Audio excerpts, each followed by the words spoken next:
दोस्तों, सोचिए अगर चश्मा हट जाए तो जिंदगी कितनी खूबसूरत हो, आपको चश्मा संभालना ना पड़े। ये संभव है। नमस्कार दोस्तों, मैं डॉक्टर प्रीति अग्रवाल, हेरिटेज हॉस्पिटल नेत्र रोग विशेषज्ञ, यहाँ की सीनियर ऑफ्थेल्मोलॉजिस्ट। आज मैं आप लोगों को बताना चाहती हूँ फेकिक आईओएल के बारे में।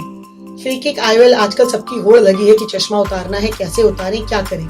उसके कई सारे ऑप्शंस हैं। काफी लोग लसीक के बारे में जानते हैं या सुना है। पेशेंट आता है कई बार कि मुझे लसीक कराना है, लेकिन आपको आपके ऑप्शंस पता होने चाहिए कि क्या है। और इसी क्रम में मैं आपको फेकिक आईओएल के बारे में बताना चाहती हूँ। फेकिक आईओएल या आईसीए ये क्या है?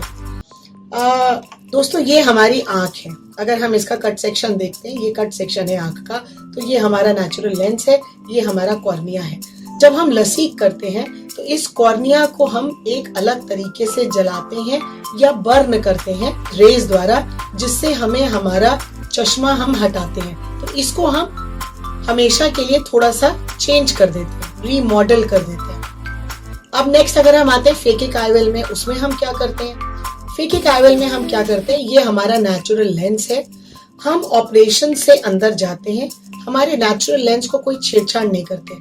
उसके ऊपर जाकर एक लेंस और इस नेचुरल लेंस के ऊपर एक और लेंस को स्प्रेड कर देते हैं। जो हमारी आंख का ये लेंस है, इसके ऊपर हम लोग एक और लेंस का प्रत्यारोपण कर देते हैं। ये बहुत सिंपल सर्जरी नहीं होती है, ये थोड़ी सी डिफिकल्ट सर्जरी होती है, क्योंकि इसमें हमको ध्यान रखना होता है कि हम नेचुरल लेंस को जरा भी तकलीफ ना दें, क्योंकि अगर हमने उसको ज्यादा तकलीफ दी तो हमें मोतियाबिंद होने का खतरा हो जाता है या इसमें प्रेशर राइज कर सकता है। तो हर बंदा इसका कैंडिडेट नहीं होता। इसका कैंडिडेट कौन होता है?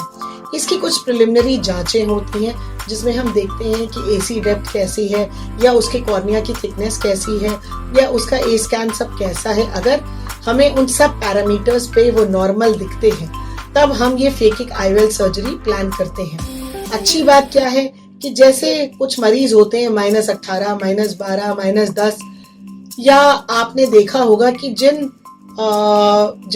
फैमिलीज में इंटर फैमिली मैरिज होती है, मतलब अपने ही रिश्तेदारों में शादी हो जाती है, या कंसैंग्यूनस मैरिज बोलते हैं, उनमें ये हमें ज्यादा मिलता है, क्योंकि एक मायोप है और दूसरा भी मायोप है, तो वो मल्टीप्लाई कर जाता है। तो अक्सर उनमें बच्चे या जो नेक्स्ट जनरेशन होती है, उसमें हमें पावर बहुत हाई मिलती है, शुरू से ही हाई मिलती है। या मान लीजिए पैथोलॉजिकल मायोपिया है, पावर बढ़ती चली जा रही है, बहुत हाई हो रही है। तो ऐसे मरीजों में जब आप चश्मा देते हो -12 या -14 में, जब हम एक चश्मा देते हैं, तो जो एक नॉर्मल इमेज है, जैसे हमारी ये एक नॉर्मल इमेज है, तो ये हमको इतनी छोटी दिखेगी। क्यों? क्योंकि आप मायोपिया के वजह से हमारी इमेज का मिनिमाइजेशन हो जाता है, इमेज छोटी हो जाती है। जितनी पावर बढ़ती जाएगी उतनी इमेज छोटी होती जाएगी। जैसे मैंने चश्मा लगा रखा है, मेरी पावर बहुत ज्यादा नहीं है, तो मेरी मिनिमाइजेशन कम है, मुझे ड्राइविंग करते समय या चलते समय कोई परेशानी नहीं होती। पर आप इमेजिन करिए जिसका चश्मा या जिसकी पावर -18 की है, उसके लिए ये इमेज जो आप देख रहे हैं, ये इतनी छोटी होगी। तो उसके लिए चलना या नॉर्मल दिनचर्या करना या नॉर्मल काम करना कितना मुश्किल होगा, क्योंकि उसका दायरा बहुत छोटा हो जाता है। अब इसी में हम जानते हैं कि हम इसमें क्या आगे कौन कौन इसका कैंडिडेट है। नॉर्मली 18 साल तक जब मरीज पहुंच जाता है या उसकी पावर एक स्थिति तक रुक जाती है, स्टेबल हो जाती है, 6 महीने तक आपकी पावर स्टेबल रहती है, तो आप इस ऑपरेशन के लिए जा सकते हैं।